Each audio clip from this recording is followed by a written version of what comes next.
Anthony Chance, live at the University of Pennsylvania, reporting for Bonita Jamaica. I have with me Mr. Vincent Hosang and Sabrina. Mr. Vincent Hosang is a pioneer in feeding the team that always attend Pennsylvania University for the Penn Games. 18 years. Among other persons, 18 years. I just want to ask Mr. Hosang, what drives you? What makes you do this every year, year after year? 18 years ago, when Erwin Clear, he's a brainchild behind all this. He approached me and said, Mr. Hosang, when the athletes came up, prior to we getting involved, they weren't sure where they're going to sleep or if they're going to have a meal. Could you help out? I said, sure, we'll help out. So we started feeding roughly maybe 100 students until it grew, and we took on other islands now, like the Trinidad and Tobago, the Virgin Island, we took on St. Vincent and so forth. So it has grown to about 650 athletes now. And so we feed other people that comes by the booth there, you know, the trainers and all that, you know. But, you know, 43 years ago when I came to this country, my wife and myself started a little fried chicken store, and the Caribbean people had supported wholeheartedly that it has grown. We have grown to be now one of the largest Jamaican frozen food plants in the world. And hadn't it been for the support of all these Caribbean people, and especially Jamaican, we wouldn't be where we are today. So it's such a wonderful feeling that we can give back. And I always said that we should always give back, because it's better than giving the internal revenue, all that profit. Give back some to our people who supported us, and then the internal can get his share. And it's a pleasure to do that.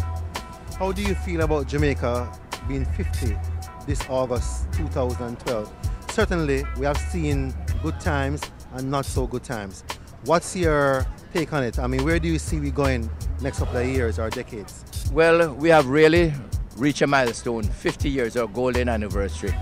And I was born in Jamaica, as you know, and many people know that I'm Jamaican. And 58 years is really a milestone. And yes, we do have some problems there. We need to have more industries where we can employ the younger folks who are coming out of colleges and universities.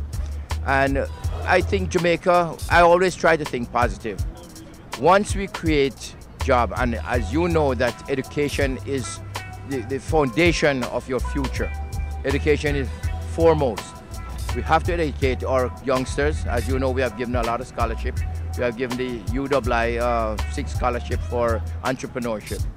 Jamaica is heading upwards, and all we have to do, the younger folks will have to work towards it.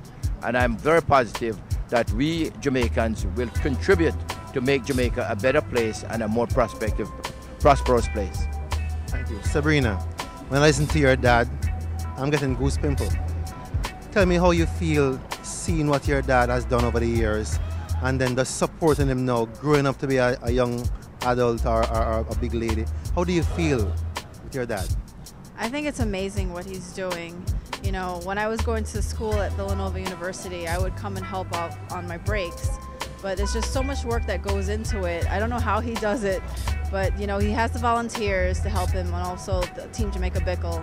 But it's a lot of work, and it feels very gratifying to know that we're helping the athletes to do well in the races. Because like he said, 18 years ago, they didn't have a place to sleep, didn't have any food, any nutritious food to eat. So now that we're providing that for them, we're glad that we can do that and give back to our country, Jamaica. For such a small country, we have terrific person to help us, to carry us along the way. We have to be grateful to have Mr. Hosang with his daughter, Sabrina. I have no doubt that she'll be following in his footsteps decades after. I'm Anthony Chance reporting for Bonita Jamaica.